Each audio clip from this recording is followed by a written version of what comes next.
China will not end its zero COVID policy, and the biggest reason for that is actually political. But first, let me be completely honest with everyone. I'm very concerned with the COVID situation and the future of China. Everyone knows about the 25 million people under strict lockdown in Shanghai, but currently there are over 45 cities across China that are under some form of lockdown. In this article from China state media, experts at Beijing University are predicting the total number of infections in Shanghai is likely to reach 650,000 to 700,000 by the middle of June. The situation in China is extremely worrying, and in today's video, I'm going to share with you everything you need to know about the Shanghai lockdown and the future of COVID in China.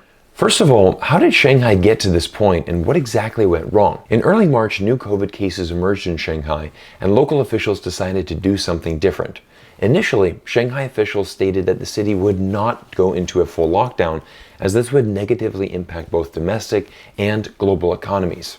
Instead, Shanghai officials locked down the city in two parts for 4 days, and then divided the city into different sections as shown in this hot pot photo illustration. However, this new shift in policy failed to contain the spread of the virus, and as things began to spiral out of control, government officials from Beijing stepped in to control the situation. Worried about Shanghai, the economic powerhouse of China, Beijing officials decided to lock the entire city down.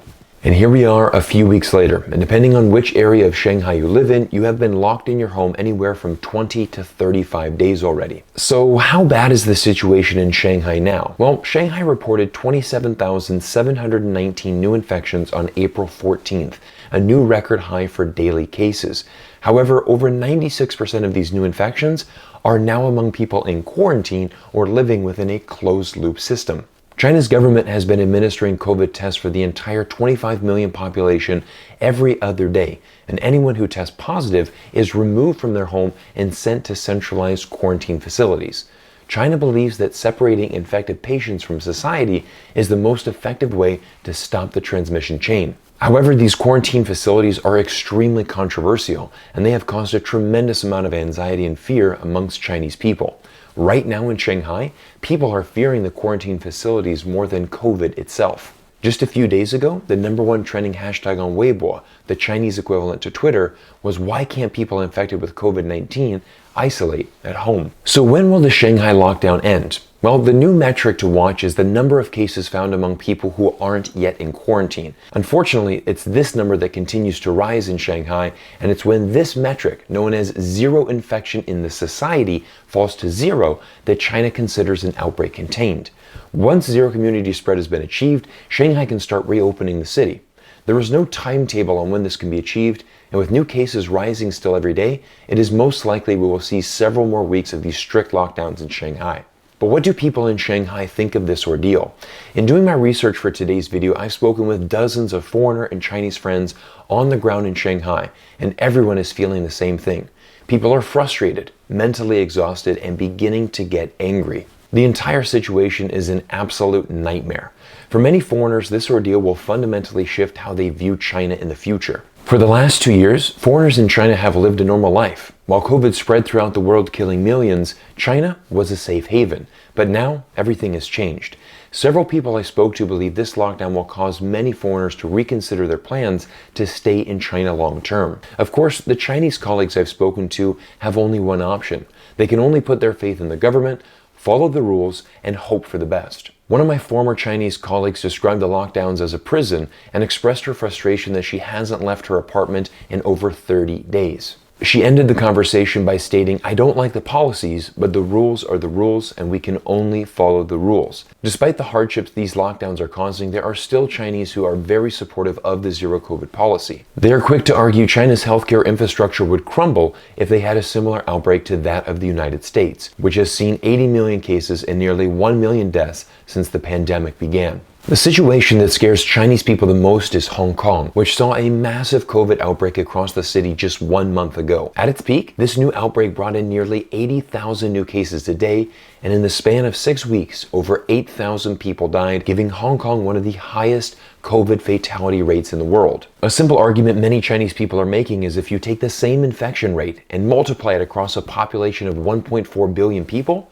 there could be millions of lives lost. But let me provide some valuable information for you to better understand the reality of the situation. More than 95% of those 8,000 deaths in Hong Kong came from elderly people above the age of 60. If we take a look at this data from the Center of Health Protection, we can clearly see that people under the age of 60 have an extremely small chance of dying from COVID. The only age group that is truly vulnerable is those who are above the age of 80. In addition, this graph from the Center of Health Protection shows us the highest death rates occurred in those who are unvaccinated. Now, China has administered over 3 billion doses of vaccines to its population, but there is one major problem. Its largest portion of unvaccinated people are those above the age of 60, the exact age group who is more likely to die from COVID.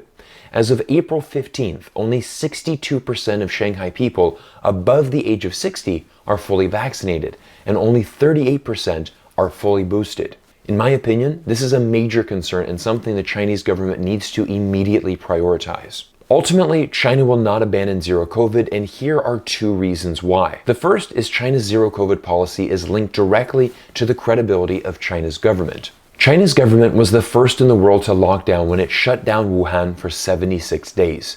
At the time, this was unprecedented and something we've never seen before in the modern era. Within a few months of locking down, everything in China was back to normal, while COVID raged across the world for 2 years. China's zero COVID policy became popular amongst both Chinese and expats as everyone in China continued to live a normal life. This was a major victory for China's government, and as a result, more people trusted the government and the policy of zero COVID. People could see the tangible results, a normal quality of life. In America, COVID was uncontrollable, but in China, the government seemed to have won the battle. Fast forward to April 2022, and Western countries have now fully reopened. Life is back to normal, and now China is back to where it was 2 years ago, putting hundreds of millions of people under lockdown across the country. China's government has been building faith in its zero COVID policy for 2 years, and if the government were to abandon this policy now, it would be a major loss of face. If China's government tried a new policy and failed, it could potentially cost the lives of hundreds of thousands, maybe even millions of people, and this failure would question the entire legitimacy of the Chinese government. On the flip side, zero COVID has been successful in the past, and it is the only policy that Chinese people know. In the eyes of many Chinese, the only way forward is zero COVID. Another important element to consider is the upcoming National Congress, scheduled for this November.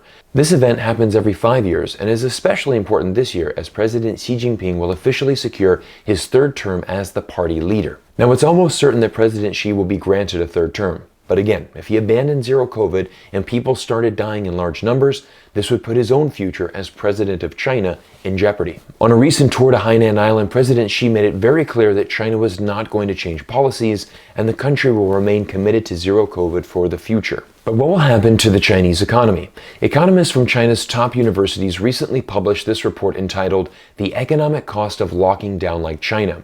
They estimate the losses caused by a lockdown in China are 4 times greater than those in Western countries like Canada or Italy, mainly because of the severe nature of the restrictions. The authors calculated if China's 4 biggest cities, Beijing, Guangzhou, Shanghai, and Shenzhen, were subjected to a full 1-month lockdown, China's GDP may fall over the period by 8.6%.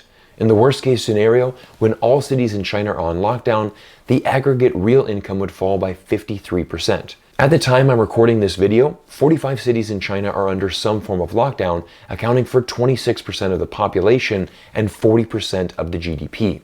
That's affecting approximately 370 million people. But the reality is that this number will only grow as once again, more cities across China are looking at the situation in Shanghai and are starting to prepare for lockdowns themselves. In conclusion, I would like to share with everybody my final thoughts. Watching Shanghai suffer like this has been very difficult for me. Shanghai is the Chinese city that I love the most. It was my home for 7 years, the city I met my wife in, and will always hold a special place in my heart. I want to make sure that everyone knows I only want the best for Shanghai and everyone across the country. I know that China's government will eventually contain the situation in Shanghai, but I have legitimate concerns on many other issues. At this stage, I believe the collateral damage of this strict lockdown is vastly outweighing the actual deaths that are caused by COVID. As more cities across China go into lockdown, it might come to a point where once again the entire country of China is forced to lock down. In my opinion, what the residents of Shanghai have endured these past few weeks is too much. China must adapt and prioritize the mental and physical health of all citizens. Yes, COVID is a disease that could potentially kill you, but 96% of the cases are asymptomatic, and the most vulnerable are elderly, unvaccinated citizens. Don't forget the statistic I shared earlier. Only 62% of Shanghai people above the age of 60 are vaccinated. This leaves approximately 1.5 million unvaccinated elderly in Shanghai. The priority should be to immediately vaccinate this group of people to keep them safe while implementing strict safety measures to allow normal life to proceed in Shanghai.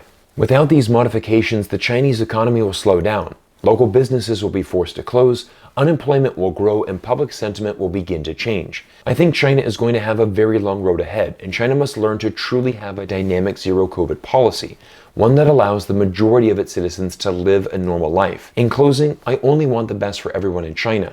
It's a country I've spent many years of my life in and have a deep passion for. It's why I run this YouTube channel and share my insights into the country.